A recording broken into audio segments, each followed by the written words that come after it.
अस्सलाम वालेकुम। कोहिनूर न्यूज के साथ मैं हूं अहमद बिलाल मंज। हेडलाइंस आपने जानी, आगे बढ़ेंगे और आपको बताएंगे कि मुल्क भर की तरह बहावलपुर में भी सर्दी और धुंध का राज।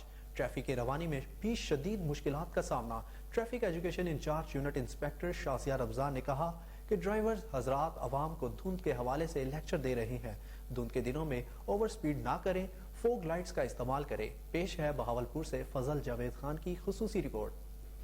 मुल्क भर की तरह बहावलपुर में सर्दी और धुंध का राज। ट्रैफिक की रवानी में भी शदीद मुश्किलात का सामना। Traffic education incharge unit inspector Shazia Ramzan ने कहा कि ड्राइवर हजरात और आवाम को धुंध के हवाले से भी लेक्चर दे रहे हैं। धुंध के दिनों में ओवर स्पीड न करें, फोक लाइट का इस्तेमाल करें, गाड़ियों को लेन में चलाएं ताकि हादसा से बचा जा सके।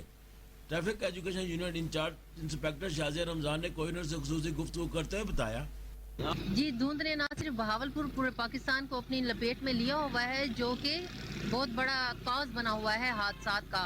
हादसात की जो रेशो है वो इंक्रीज हुई है।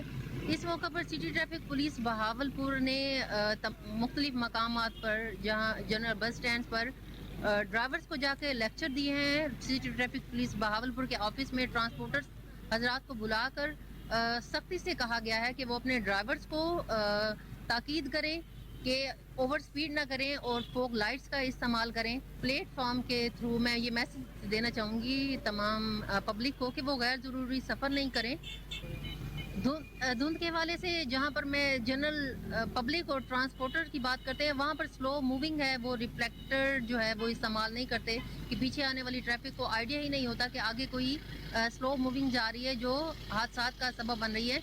तो जो भी स्लो मूविंग गाड़ियाँ हैं, सिटी ट्रैफिक पुलिस बहावलपुर खुद भी रिफ्लेक्टिंग स्टिकर जो है वो पेस्ट कर रही हैं। तो जहाँ जहाँ पर हम स्टिकर्स नहीं लगा सके, ये जो हमने कैंपेन चलाई हुई है, वहाँ पर तमाम शहरियों से, तमाम ड्राइवर हजरात से हमारी रिक्वेस्ट है कि वो फोग लाइट्स और रिफ्लेक्टिंग स्टिकर का इस्तेमाल करें ताकि इस जो धुंध की वजह से जो होने वाले हादसात हैं इसको हम कंट्रोल कर सकें।